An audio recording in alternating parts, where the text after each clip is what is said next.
Hello everyone, আসসালামু আলাইকুম। This is আজমিয়া and welcome করছি আজমিস কেক হাউজে আপনাদের সবাইকে।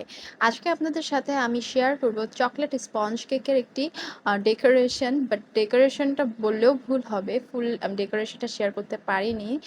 লাস্ট পর্যন্ত দেখলে আশা করি বুঝতে পারবেন।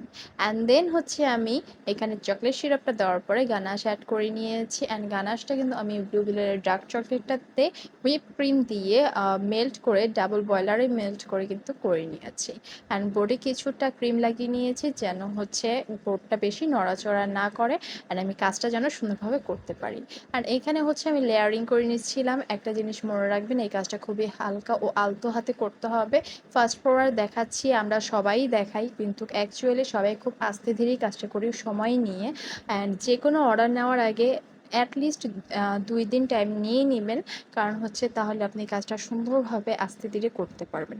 যেমন আমি এই কেকটা হচ্ছে 1 পাউন্ডের একটা কেক ছিল, বাট আমি কিন্তু করেছিলাম অলমোস্ট কয়দিন লাগছে আমার, 2 দিন 1.5 দিন লেগে গিয়েছিল। কারণ আমি হচ্ছে গতকালকে, আজকে যদি এটা পোস্ট করি তো কালকে হবে, আর আজকে না পোস্ট করলে গত পরশুদিন হবে।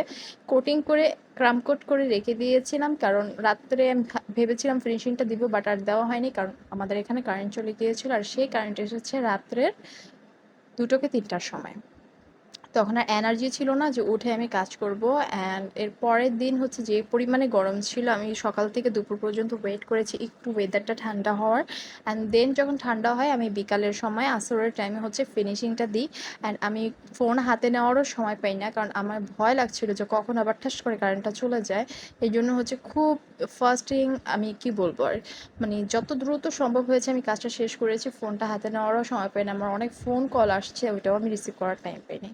যাই হোক, এখানে হচ্ছে আমি ক্রাম কোটিং করছিলাম, ক্রাম কোটিং করে হচ্ছে আমি এটা ফ্রিজে রেখে দিয়েছি রাত্রে বেলায়। অ্যান্ড যেহেতু কারেন্ট ছিল না, দ্যাটস ওয়াই হচ্ছে দুপুর পর্যন্ত, অর্থাৎ বিকাল পর্যন্ত এটা ফ্রিজেই ছিল। অ্যান্ড খুব সুন্দরভাবে সেট হয়ে গিয়েছিলো। ফার্স্ট মেয়ের জন্য বলছি 2 দিন হাতে সময় নিয়ে করবেন। And this is the final look. এটা আমার পেজের জন্যই করা ছিল, ঘরের সবার জন্য। অ্যান্ড আমার আশেপাশে যারা আছে যাদের হচ্ছে এখন পর্যন্ত আমার কেক খাওয়ানো হয়নি তাদেরকে দেওয়ার জন্য। অ্যান্ড আলহামদুলিল্লাহ, এটা টেস্ট অনেক অনেক অনেক মজা ছিল। সবাই দোয়া করবেন, সুস্থ থাকবেন। অ্যান্ড 1.5 পাউন্ড পর্যন্ত কেকটা হয়ে গিয়েছিল।